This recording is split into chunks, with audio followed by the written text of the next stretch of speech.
আজকে শুশু পাহাড়ে এখানে শুশু করতে চলে এসলাম আর শান্তি।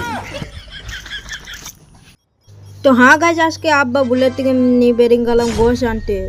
তো হ্যাঁ গাইজ, তারপরে অনেকটা চলে এলাম গাড়ির তেল মারতে মারতে। আবে সালা কত দেরি লাগে গাড়িতে যেতে যেতে। তারপরে অনেক দূর চলে এলাম, মনে হয় হাবড়া বটে। তো তারপরে অনেক দূরে শুশু এসে গেছে, এই জন্য বুলেট থেকে রেখে এখানে শুশু করতে চলে গেলাম। তারপরে খানিক শান্তি শান্তি।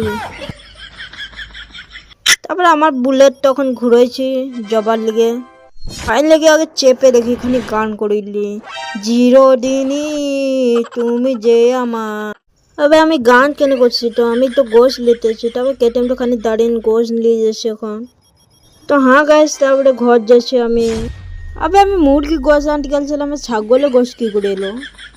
ছাগলের গোছও বিক্রি করছিল কি? তাহলে এসে বলছে সুকি আমাকে মাছ পোষণ দিবি, বিশাল কাটা কাটা হয়ে গেছে। আবে তোর বাপের চাকর নাকি বে, তুই নিজে যেতে পারছি না, চল শালা।